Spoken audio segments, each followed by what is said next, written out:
আমি যে এতক্ষণ ধরে কলিং বেল দিচ্ছি তুমি কি শুনোনি? কি হলো, কথা বলছো না কেন? আমার কান আছে, আমি শুনতে পাই। তুমি দরজা খুলতে যাওনি কেন? বুঝতে পারিনি তাই যে তুমি আসবে, কলিং বেল দিবে, আমি খুলবো, খুলে তোমাকে সুস্বাগতম করবো। কি ব্যাপার, তুমি আমার সাথে এইভাবে কথা বলছো কেন? এভাবেই কথা বলবো, লাগলে কথা বলবো, না লাগলে বলবো না। তোমার সাথে কথা বলার আমার কোনো ইচ্ছা নেই। আমার ক্ষুধা লাগছে, খাবার দাও, খাবো। তবে সবকিছু টেবিলে রাখা, খেয়ে নাও।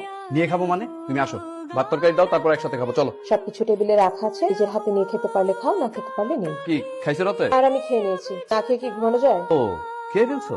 তুমি না প্রত্যেকদিন আমার জন্য অপেক্ষা করো, কে আমাকে রেখে আগেই খেয়ে ফেললে? যা লাগছে আমি খেয়ে নিই, কখন আসো না আসো কোনো ঠিক ঠিকানা নেই, কতক্ষণ অপেক্ষা করবো? বুঝতে পারছি, যাই হোক, তো আমাকে ছাড়া খেয়ে ফেলছো, আমি আজকে রাত্রে খাবো না, সরো, ঘুমাবো। কি ব্যাপার, তুমি সোফায় গেলে কেন? এই তো বলো, আর সাথে এক বিছানায় ঘুমালে তোমার ঘুম হয়, তাই সোফায় ঘুমাতে চলে এসেছি। কার সমস্যা হবে না, আসো দুজন একসাথে ঘুমাই। আমার তোমার সাথে এক বিছানায় ঘুমাতে ইচ্ছে করছে। আমি তোমার স্বামী, বিছানায় ঘুমাতে তোমার ইচ্ছে করবে না কেন? তোমার স্ত্রী পাশের রাতে আমাকে থেকে নামিয়ে সোফায় ঘুমাতে বলেছি। বিয়ের পর আমি অনেক রাতে এই সোফায় ঘুমিয়ে, তুমি স্বামী, ইচ্ছা সব হবে। স্ত্রী বলে আমার ইচ্ছার কোনো দাম নেই। এখন তোমার সাথে এক বিছানায় ঘুমাতে ইচ্ছে করছে, ইচ্ছে করবে তখন চলে আসবো।